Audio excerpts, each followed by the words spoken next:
धर्म प्रेमी सज्जनों, विदुर नीति की 16वीं कड़ी। महात्मा विदुर धृतराष्ट्र को उपदेश कर रहे हैं। बुद्धिमानों के लक्षण बताने के बाद अब मूर्खों के लक्षण विदुर जी गिनाने लग गए। मूर्ख कौन होता है, निर्बुद्धि कौन होता है, ना समझ कौन होता है, वो बातें प्रारंभ कर रहे हैं। अश्रुतश्च समुन्नद्धो दरिद्रश्च महामना अर्थाश्च कर्मण प्रेप्सुर मूढ़ इत्युच्यते बुधैः। मूर्ख का पहला लक्षण कहा अश्रुतः समुन्नद्धः, अर्थात ज्ञान रहित। ज्ञान है नहीं, जानकारी है नहीं और उद्दंडता करता है, उसको मूर्ख कहा है। यदि हमें ठीक ठीक ज्ञान हो और फिर हम कोई बात करते हों तो वो तो समझदारी की लगती है, लेकिन जिस विषय में ज्ञान ही नहीं है और उस विषय में कोई व्यक्ति कूद पड़े, टांग अड़ाने लगे, ये मूर्खता का पहला लक्षण। रामपाल नाम से अपने आप को संत कहलवाता है, वर्तमान में जेल में पड़ा हुआ है। बहुत सारे केस उसके ऊपर हैं, हत्या उसने करवाई और बहुत सारे गलत काम करवाए और देशद्रोह का भी काम उसने किया। वो व्यक्ति संस्कृत का एक अक्षर नहीं जानता और वेद की मंत्रों के माध्यम से बात करने लग गया। परमात्मा का स्वरूप वेद में कहा गया 40वें अध्याय यजुर्वेद के 8वें मंत्र में, अकायम अवर्णम अस्नाविरम शुद्धम अपापविद्धम कविर मनीषी परिभुः स्वयंभुः यातः तथ्यतो व्यदधात् अर्थान शाश्वतीभ्यः समाभ्यः। इस मंत्र को लेकर के वो अपनी मूर्खता प्रकट कर रहा है। मंत्र के अंदर आया है कविर मनीषी परिभुः स्वयंभुः। परमेश्वर का एक विशेषण, एक नाम कवि है और वहाँ सामान्य संस्कृत जानने वाला व्यक्ति भी विसर्ग कैसे बनता है वो साधारण संस्कृत वाला जानने वाला भी जानता है। लेकिन रामपाल दास ने अपनी मूर्खता प्रकट की, कहा कि वेद में कबीर का नाम आया है। कबीर का नाम आया है तो इसी मंत्र के इस अंश को लेकर के कहता है कबीर, देखो कबीर का नाम वेद में आ गया। जिस चीज को व्यक्ति नहीं जानता हो उसमें यदि टांग न अड़ाए, हस्तक्षेप न करे तो उसकी समझदारी कहलाएगी। और जिस चीज को जानता ही नहीं है उस विषय में अपने उद्दंडता करता है, मूर्ख का पहला लक्षण। वहाँ कबीर का कोई नाम नहीं है वेद के अंदर। वेद में इतिहास है ही नहीं, किसी व्यक्ति विशेष का कोई नाम वेद के अंदर नहीं है। शब्द है कवि ही और विसर्ग का र और र का विसर्ग हो जाता है। जब संधि विच्छेद करेंगे तो र का विसर्ग हो जाएगा कवि ही, और जब संधि में से युक्त बोलेंगे तो हो जाएगा कबीर।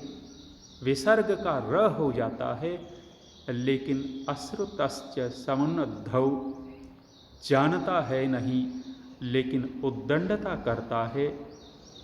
महात्मा विदुर मूर्ख का ये पहला लक्षण गिनाते बताते हैं। ऐसे ही वेद के विषय में लोगों ने भ्रांतियां बहुत फैलाई। एक चित्रकूट पर संत हैं, शायद महामंडलेश्वर की भी उपाधि है, उनके पास नेत्रहीन है। उन्होंने भी वेद का भाष्य कर रखा है। जिस चीज़ की योग्यता न हो, बिना योग्यता के यदि हस्तक्षेप करेंगे तो मूर्खता का वो पहला लक्षण विदुर जी की दृष्टि में दिखेगा।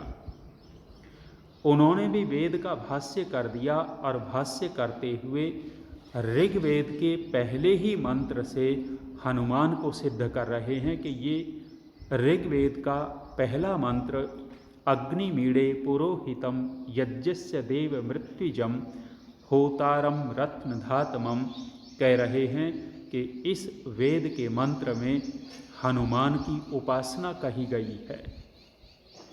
जिस विषय को न जानते हों उस विषय में हस्तक्षेप नहीं करना होता, नहीं करना चाहिए। समझदारी तो इसी में है। आगे और महात्मा विदुर कहते हैं, दरिद्रश्च महामनाः, अर्थात दरिद्र है, धन रहित है, धन है नहीं, और महामना बड़े बड़े मन वाला, अर्थात बड़ी बड़ी अभिलाषाओं वाला, कामना करने वाला मूर्ख होता है। घर में धन है नहीं, पैसा है नहीं, और योजनाएं महल बनाने की सोचता है, करता है, उसको मूर्ख ही कहा है। सूत न कपास जुलाहे से लट्ठम लट्ठा, न तो घर में सूत है न कपास है, लेकिन जुलाहे से झगड़ा कर रहा है कि मेरा कपड़ा ऐसा बनाना है, ऐसा करना है, ये करना है। ऐसे लोगों को मूर्ख कहा गया है। ऋषि दयानंद जी ने व्यवहार भानु के अंदर उदाहरण दिया।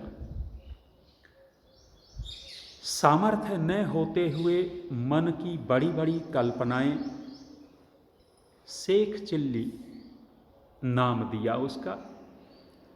शेख चिल्ली नाम का कोई व्यक्ति चला जा रहा था, गरीब था, धन था नहीं, और कोई सेठ जी बाजार से घी खरीदे हुए थे, मटका भर घी खरीदा था।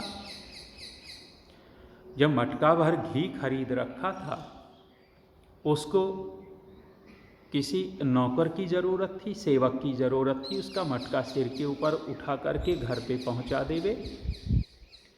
शेख चिल्ली मिला, सेठ ने पूछा कि मेरा मटका घर तक पहुंचा देगा?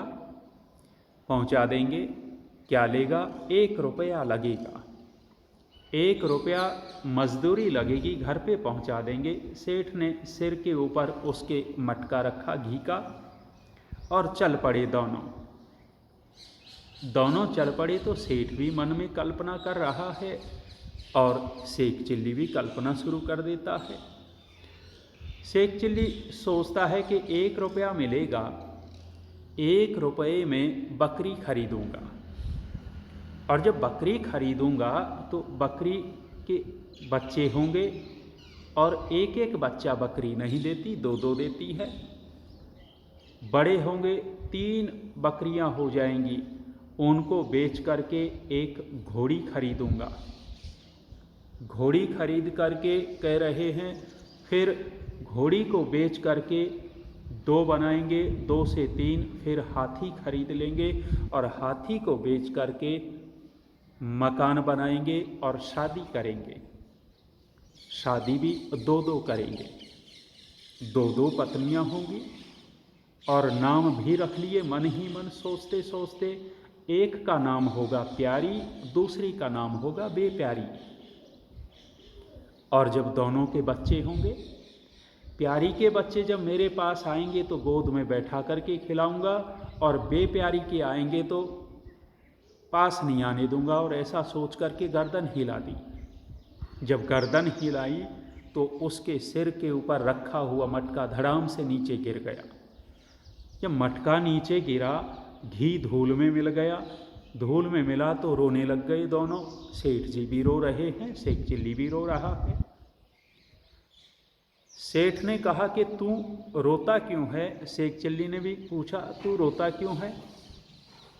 अरे मेरा घी धूल में मिल गया, मिट्टी में मिल गया, रोऊं न तो और क्या करूं? लेकिन सेठ ने पूछा कि तू क्यों रोता है? भाई तेरा तो घी ही मिट्टी में मिला है, मेरा तो बना बनाया घर ही उजड़ गया। घर उजड़ गया अर्थात कितनी बड़ी कल्पना कर ली थी 1 रुपये से। ऐसे जो लोग होते हैं, घर में पैसा नहीं होता लेकिन बड़ी बड़ी कल्पनाएं करते हैं कि ये बनाएंगे, ये खरीदेंगे, वो करेंगे। विदुर जी कहते हैं मूर्ख होते हैं ऐसे लोग। तीसरा लक्षण और कहा, अर्थान अकर्मणा प्रेप्सुः, अर्थात ऐश्वर्य की इच्छा करता है कब? निठल्ला बैठ करके, मेहनत करना नहीं चाहता और घर बैठे बैठे सोचता है कि लाखों लाखों रुपए मेरे घर में आते चले जाएं। ऐसे लोगों को भी विदुर जी ने मूर्ख कहा।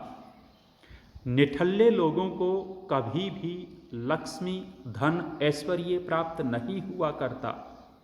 जो मेहनत करते हैं, पुरुषार्थ करते हैं, वो ऐश्वर्य को प्राप्त किया करते हैं। और जो निठल्ले बैठ करके, आलसी बन करके धन चाहते हों, उनको मूर्ख कहा गया है। इसलिए मेहनत की प्रशंसा होती है और निठल्लों की निंदा होती है। 2 दिन पहले एक माताजी आई। धूप में हम पेंट कर रहे थे। जब धूप में पेंट कर रहे थे तो माताजी का हृदय दयालु कहने लग गई कि धूप में क्यों पेंट कर रहे हो? धूप नहीं लगती। काम करने वालों को धूप नहीं लगा करती, धूप तो निठल्ले बैठने वालों को लगा करती है। गर्मी लगेगी जो निठल्ले बैठे हैं, खाली बैठे, उनको गर्मी लगेगी। और जो काम करते हों, चाहे कितनी भी गर्मी हो, कितनी भी धूप हो, वो ज़्यादा महसूस नहीं होती। इसलिए कहा, जो निठल्ले बैठ कर के ऐश्वर्य की प्राप्ति करना चाहते हैं वे मूर्ख होते हैं। और किनकी दृष्टि में होते हैं? महात्मा विदुर ने कहा है, मूढ़ इति उच्यते बुधैः।